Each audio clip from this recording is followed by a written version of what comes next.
Now we review Winnie the Pooh, Blood and Honey. That sounds like bad porn. Alright, ladies and gentlemen, so I've seen Winnie the Pooh, Blood and Honey. And I believe they're already working on a sequel. That's not surprising. They took 10 days to make this film. Before I get into that, let me remind you that for every 1,000 subscribers I do purchase one of these bracelets from 4Ocean. 4Ocean then pulls a pound of trash out of the ocean every time I do that. Now, Winnie the Pooh, Blood and Honey. Now that Winnie the Pooh has moved into the public domain, people are going to make some Poohish things. And this particular Poohish thing, basically what appears to have happened is someone said, we're going to make a Winnie the Pooh horror movie, and I need the script by the end of the day.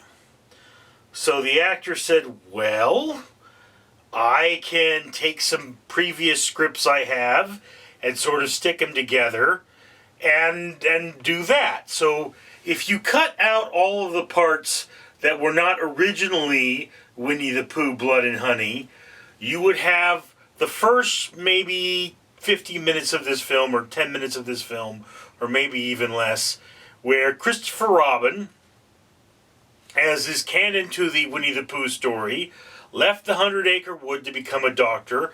Now he's come back, and in the meantime, the 100-acre woods gang were not having a good time. See, apparently Christopher Robin was their main food source. So he was bringing them food. Without him, they didn't have a good time and wound up eating Eeyore. All right? This is the beginning of the movie. So, when Christopher Robin comes back, we don't know what happened to everybody else. There's a grave for Eeyore, and Pooh and Piglet are there, and they're really not happy with Christopher Robin. Yes. It honestly, for a moment there, looks like the story ends right there with, there's the end of Christopher Robin. We assume that they ate him, and then that's gone. Then we start the second completely different script of there's this chick that had this stalker that freaked her the heck out, and now she is going out to a cabin in the woods with her friends, because that never ends bad, to try and forget about the freaky stalker. So, a bunch of hot chicks, cabin in the woods. Yes. And there are various lines that survived from this script. Like, there's one point when they're in the beast's lair, so to speak, and the chick is, why does he keep following me? Why does he keep following? She's freaking out about this character we've only seen in flashbacks. And it's like, yeah, because that's from the other script, and they just never cut it. It's like, look, we just need to fill enough time to make a full-length movie here. Whatever's there, just leave it, we'll film it. Don't worry if it works. So there's that particular movie. And then there was maybe most of the gore of this film probably was the third movie, which was a knockoff of Wrong Turn. And that movie comes from, it's like one of the chicks is supposed to show up at the cabin, takes a wrong turn, winds up at an old dilapidated gas station where the pumps don't even work anymore, but for some reason there are still people there, and gets pooed. So yes, it's not that great of a movie. Alright? It's hard to remember who the characters are. They're not very well established. There is some nudity, but it's like, okay, this clearly was supposed to be from another movie. It's really hard to sort of create these characters. And then Winnie the Pooh and Piglet there, well, they are supposed to be genetic aberrations of some kind. The origin of the aberrations is never explained. All right? It's never like, okay, this is where they, like, it wasn't atomic testing or weird experiments or magic. It's like, no, they're just sort of there. We don't know how they were related to the other characters, but they're just sort of there. And Piglet's mask I've seen before. I'm pretty sure it is a very, very typical, very realistic, but very typical boar costume mask. You can get them at some Halloween shops. They never give you a close look at him, so you never really get a good understanding of Piglet, and you can never see that the mask is just a piece of rubber. Winnie the Pooh, on the other hand, well, I'm pretty sure that mask already exists too, or is a variant on a mask that already exists, and it just looks like it's made of rubber. He doesn't look anything like a real bear, so, Winnie the Pooh was actually named after a bear in Winnipeg, Canada, apparently, or I've heard that story very many times. So, Winnie from Winnipeg, but the 100-Acre Wood was inspired by a wood in England, and I believe the stories do take place in England, and so does this. The thing is, exactly where the heck Winnie the Pooh came from, and, what he's even supposed to be, because he is dressed like one of the rednecks from Wrong Turn. He's got that plaid shirt, he's got jeans, maybe overalls, and he is tough as a bear. That much is made clear. In fact, there's one point where he just basically is Jason Voorhees, and or maybe Michael Myers, but more of a Jason Voorhees, really. And you look at that, and it's like, okay,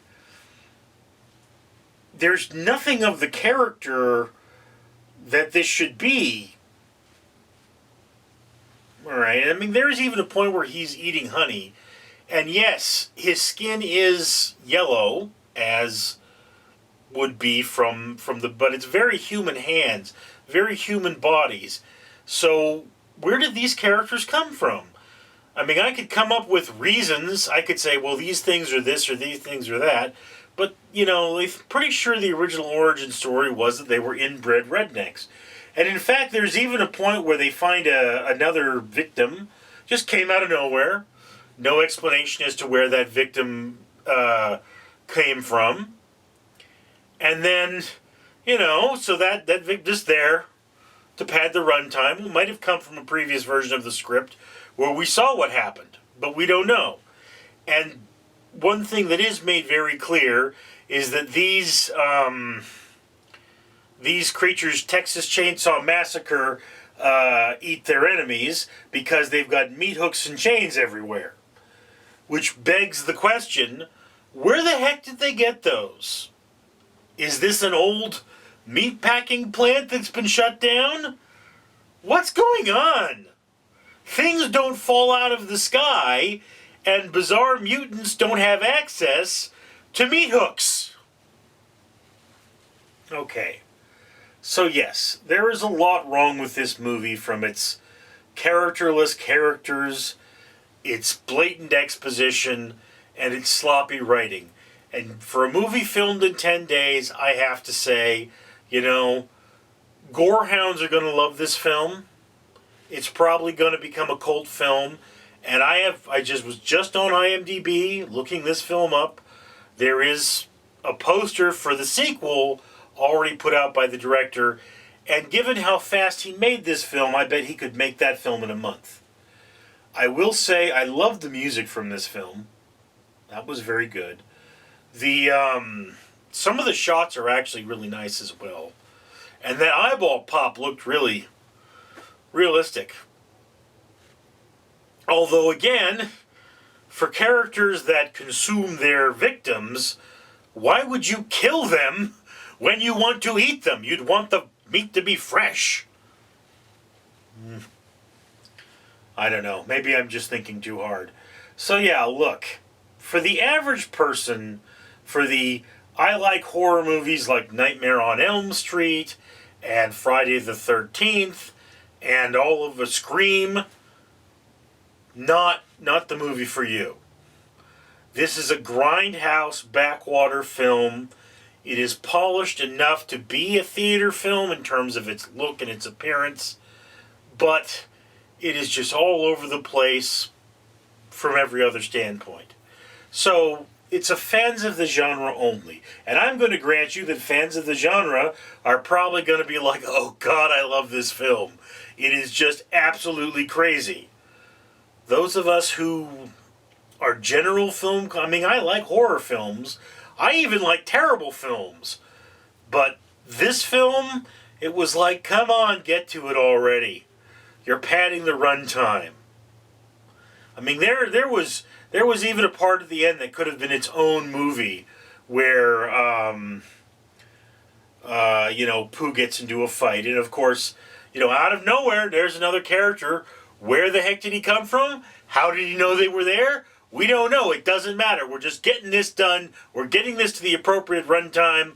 And it's 100 minutes long. You could have shaved 10 minutes off of that. You didn't need it. I mean, what were those 4 characters there in there for? Were you got some friends you wanted to have in this movie?